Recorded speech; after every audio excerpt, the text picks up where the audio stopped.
कौन सा महासागर अलग करता है? अटलांटिक महासागर। पंथी नृत्य शैली का संबंध है, तो पंथी नृत्य शैली का संबंध कहाँ से है? छत्तीसगढ़ से है। पर्वतीय वनों में पाया जाने वाला वृक्ष है, तो पर्वतीय वनों में पाया जाने वाला वृक्ष कौन सा है? देवदार। भारत का प्रमुख लौह अयस्क निर्यातक बंदरगाह स्थित है, कहाँ स्थित है? गोवा में। पूर्वी रेलवे जोन का मुख्यालय कहाँ स्थित है? तो पूर्वी रेलवे जोन का जो मुख्यालय है वो कोलकाता में है। कहाँ है? कोलकाता में। लिटिल अंडमान को भारत के दक्षिण अंडमान से अलग करता है, तो लिटिल अंडमान को दक्षिण अंडमान से अलग करता है, तो कौन सा अलग क्या अलग करता है? डंकन मार्ग। हमारे अंडमान अंडमान निकोबार द्वीप समूह में तीन तीन द्वीप थे तीन द्वीप थे जिसे पर हमारे प्रधानमंत्री नरेंद्र मोदी जी ने तीन द्वीपों का नाम बदल दिया। पहला हमारा एक द्वीप था, कौन सा द्वीप था? रास द्वीप। ये अंडमान निकोबार द्वीप समूह में स्थित है, रास द्वीप। दूसरा था हमारा नील द्वीप। तीसरा था हमारा हैवलॉक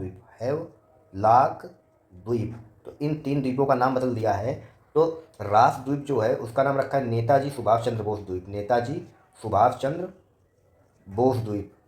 और जो नील द्वीप है उसका नाम रखा है शहीद द्वीप। क्या रखा है? शहीद द्वीप। और जो हैवलॉक द्वीप है इसका नाम बदल कर रखा है, इसका नाम रखा है स्वराज द्वीप। ये चीज़ हम लोग याद रखेंगे। रास द्वीप नेताजी सुभाष चंद्र बोस के नाम पर, नील द्वीप का नाम बदला है शहीद द्वीप, और हैवलॉक द्वीप का नाम बदल दिया है स्वराज द्वीप। और याद रखने की ट्रिक क्या है? नेताजी रास आए, नीले पड़ गया शहीद, नीला पड़ गया शहीद। चौथा है लॉक, तीसरा है लॉक। तो स्वराज है, हमारा स्वराज क्या था जब अंग्रेज थे? तो हमारा स्वराज लॉक था। लॉक मतलब है लॉक। तो ऐसे याद रखने की ठीक है। नेताजी रास द्वीप, नीला है नील द्वीप को मतलब शहीद द्वीप, जब शहीद हो जाता है इंसान तो उसका शरीर कैसे पड़ जाता है? नीला। स्वराज द्वीप, हैवलॉक द्वीप का नाम बदल के क्या रखा गया? स्वराज द्वीप। ऐसे आप याद रखेंगे तो याद रहेगा। अगला क्वेश्चन है, प्रतिकर्ष और अपकर्ष कारक जनसंख्या के किस घटक से जुड़े हैं? जो प्रतिकर्ष और अपकर्ष कारक हैं वह प्रवास घटक से जुड़े हैं। अमृतसर में स्थित हवाई अड्डा कौन सा है? तो गुरु रामदास जी अंतर्राष्ट्रीय हवाई अड्डा। ये जो लिटिल अंडमान, ये जो बताया आपको रॉस नील हैवलॉक, ये एनडीए के एग्जाम में आया था। एनडीए के एग्जाम में ये पूछा भी जा सकता है। शहरी क्षेत्रों में किस प्रकार की बेरोजगारी पाई जाती है? तो जो शहरी क्षेत्र होते हैं उसमें कैसी बेरोजगारी पाई जाती है? शिक्षित। कोरियोलिस बल किसके कारण होता है? तो कोरियोलिस बल जो होता है पृथ्वी के घूर्णन के कारण। दिन का न्यूनतम तापमान सामान्यतः होता है, तो प्रातःकाल सुबह। लूर भारत के किस राज्य का लोक नृत्य है? हरियाणा। हमने नृत्य की एक क्या है? शॉर्ट्स डाला है, शॉर्ट्स।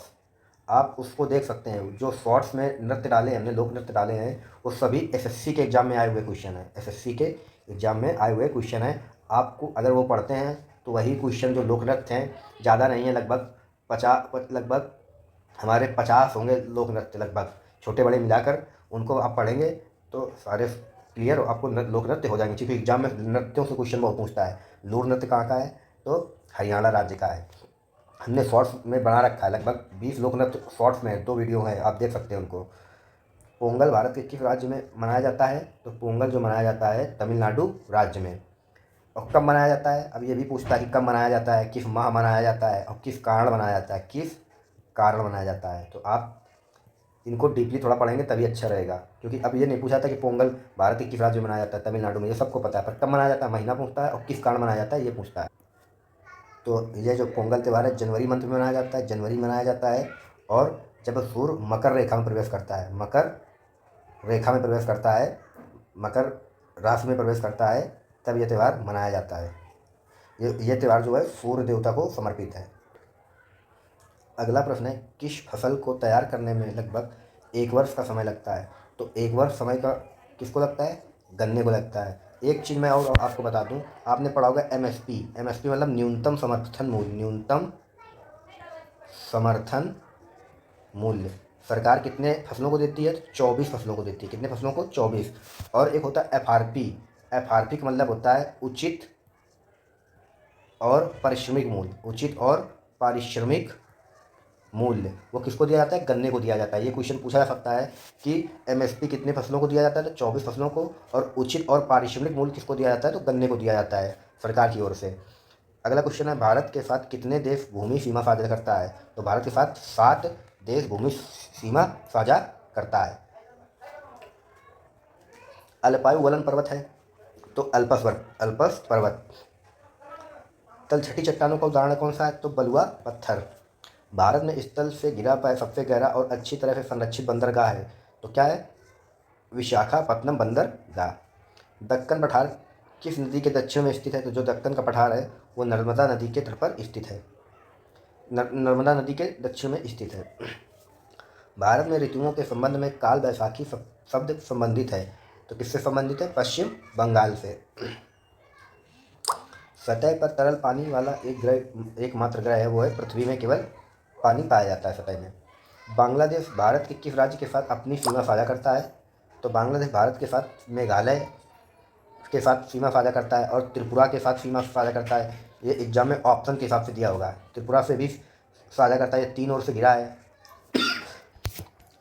असम, त्रिपुरा, असम, पश्चिम बंगाल और मेघालय और हमारा एक राज्य और है मिजोरम।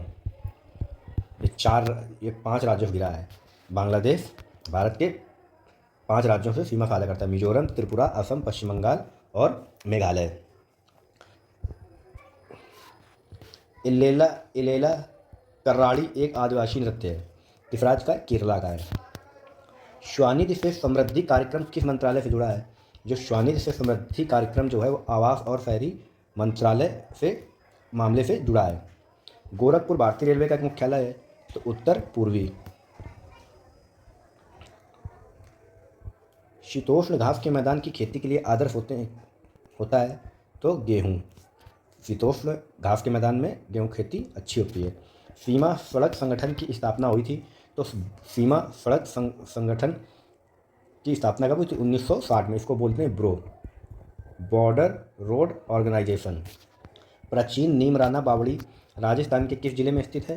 तो जो प्राचीन नीमराना बावड़ी है वो राजस्थान के अलवर में स्थित है। विश्व का सबसे बड़ा अंतर्देशीय समुद्र है तो विश्व का सबसे बड़ा अंतर्देशीय समुद्र कौन सा है? कैस्पियन सागर। झूम कृषि को असम में किस नाम से जाना जाता है? तो झूम कृषि को स्थानांतरित कृषि के नाम से जाना जाता है। रोरिंग 14 के नाम से जाना जाता है तो रोरिंग 14 के नाम से जाना जाता है पश्चिमी हवाओं को।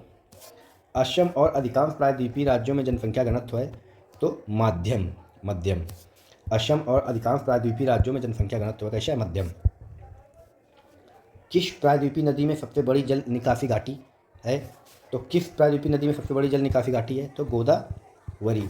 असम में वार्षिक फसल तैयार होने पर त्यौहार मनाया जाता है तो असम में वार्षिक फसल तैयार होने पर त्यौहार मनाया जाता है तो क्या मनाया जाता है? माघ बिहू।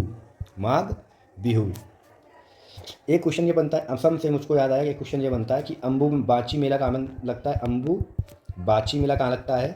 तो असम राज्य में। इसे पूरब का कुंभ कहा जाता है, पूरब का कुंभ। इस मेले को पूरब का कुंभ कहा जाता है। श्रीलंका को भारत से अलग करता है तो कौन अलग करता है? पाक जलडमरू मध्य।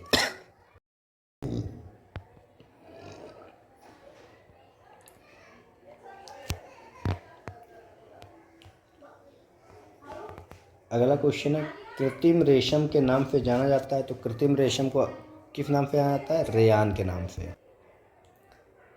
गर्म धारा वार्म करंट है तो वार्म करंट कौन सा है? Gulf stream.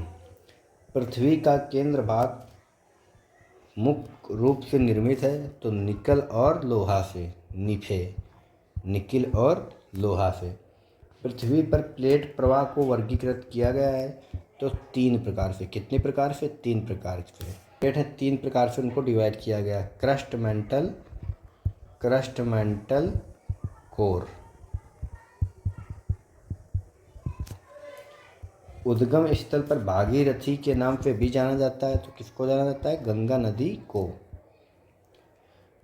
कृषि के लिए एक संस्थागत कारक नहीं है तो कौन नहीं है? बिजली। नेपाल हिमालय से निकलने वाली नदी है तो कौन सी नदी है नेपाल हिमालय से निकलने वाली? घाघरा। मानव जनसंख्या का वह अध्ययन जिसमें उनके आकार, संरचना और स्थान, क्षेत्र में वितरण और प्रक्रिया जिसके माध्यम से आबादी में परिवर्तन होता है कहलाता है। क्या कहलाता है? जनसांख्यिकी, डेमोग्राफी। सौरमंडल के किस ग्रह को पृथ्वी का जुड़वां ग्रह माना जाता है? तो सौरमंडल के किस ग्रह को पृथ्वी का जुड़वां ग्रह माना जाता है? शुक्र ग्रह को। एक वर्ष में प्रति 1000 व्यक्तियों में जन्म लेने वाले जीवित शिशुओं की संख्या कहलाती है। तो क्या कहलाती है? जन्म दर। अपने देशांतरी विस्तार में हिमालय में समांतर पर्वतमालाएं हैं। हिमालय के समांतर पर्वतमालाएं हैं, कितनी है? 3 है। दुनिया का सबसे बड़ा उष्णकटिबंधीय वर्षावन है। तो दुनिया का सबसे बड़ा उष्णकटिबंधीय वर्षावन है कौन है? अमेजन। भारत में हीमेटाइट अयस्क का सबसे बड़ा भंडार है। तो हीमेटाइट अयस्क का सबसे बड़ा भंडार कौन सा है? उड़ीसा। पृथ्वी की सतह को सूर्य से आने वाले पराबैंगनी विकिरणों से बचाती है। तो पृथ्वी की सतह से सूर्य से आने वाले पराबैंगनी विकिरणों से बचाती है। कौन बचाती है? ओजोन परत। मौसम में होने वाले सभी परिवर्तन संचालित होते हैं तो सूर्य से। ब्लॉक पर्वतों के ऊपर उठे हुए ब्लॉक कहलाते हैं। तो ब्लॉक पर्वतों के ऊपर उठे हुए ब्लॉक हार्स्ट कहलाते हैं। क्या कहलाते हैं? हार्स्ट। गुजरात के हजीरा से उत्तर प्रदेश के जगदीशपुर तक जाने वाली HVJ गैस पाइपलाइन गुजरती है। कहाँ से गुजरती है? मध्य प्रदेश से। पश्चिमी सभ्यता का उष्मायित्र इनक्यूबेटर कहा जाता है। तो इनक्यूबेटर किसे कहा जाता है? पश्चिमी सभ्यता का भूमध्य सागर। भारतीय संविधान के अनुसार भारत में राज्य विधान परिषद के सदस्यों का कार्यकाल होता है। तो राज्य विधान परिषद के सदस्यों का कार्यकाल 6 वर्ष का होता है। राउत नाचा भारत के एक राज्य के अधिकतर आदिवासियों द्वारा किया जाता है। तो राउत नाचा जो नृत्य है वो छत्तीसगढ़ राज्य में किया जाता है। एक है शुआ नृत्य। शुआ नृत्य जो है वो भी छत्तीसगढ़ में किया जाता है। कहाँ किया जाता है? छत्तीसगढ़ में। भारत में किस स्थान पर यमुना नदी का संगम गंगा नदी के साथ होता है? तो यमुना नदी का संगम प्रयागराज में होता है। औद्योगिक कृषि को कहा जाता है गहन खेती। औद्योगिक कृषि को गहन खेती कहा जाता है। गहन खेती का अर्थ होता है कि कम भूमि पर अधिक से अधिक उपज, उस उपज को ताकि हम क्या कर सकें? बेच सकें, उसको बोलते हैं गहन खेती। हेड काउंट अनुपात का प्रयोग मापने के लिए किया जाता है। तो हेड काउंट अनुपात का उपयोग गरीबी नापने के लिए किया जाता है। पुष्कर झील राजस्थान में स्थित है। कहाँ स्थित है? अजमेर में। स्वर्णिम चतुर्भुज सुपर हाईवे का उत्तर दक्षिण गलियारा जोड़ता है। तो स्वर्णिम चतुर्भुज सुपर हाईवे का उत्तर दक्षिण गलियारा जोड़ता है श्रीनगर और कन्याकुमारी को। हवा में मौजूद नमी की मात्रा को कहते हैं। तो हवा में मौजूद नमी की मात्रा को कहते हैं आर्द्रता। सिंधु नदी की सहायक नदी नहीं है। तो सिंधु नदी की सहायक नदी कौन नहीं है? सोन नदी। समुद्र के पार भारत के दक्षिण पड़ोसियों में कितने द्वीपीय देश शामिल हैं? तो समुद्र के पार भारत के दक्षिण पड़ोसियों में 2 द्वीपीय देश शामिल हैं। तो कौन से 2 द्वीपीय देश हैं? तो पहला है श्रीलंका और मालदीव। 2 देश हैं, श्रीलंका और मालदीव। भारत का पूर्वी तटीय मैदान कहाँ स्थित है? तो भारत का पूर्वी मैदान, तटीय मैदान जो है पूर्वी घाट और बंगाल की खाड़ी में स्थित है। भारत की जनगणना हमें जानकारी प्रदान करती है। तो भारत की जनगणना हमें क्या प्रदान करती है? जनसंख्या के बारे में। चट्टानों की परतों में फंसे मृत और पौधे जंतुओं के अवशेष कहलाते हैं। तो क्या कहलाते हैं? जीवाश्म, फॉसिल कहलाते हैं। तो आज हमारा पार्ट भूगोल का 4 क्लियर होता है। लगभग हम लोगों ने 4 पार्ट में लगभग 400 प्लस क्वेश्चन पढ़ डाले हैं।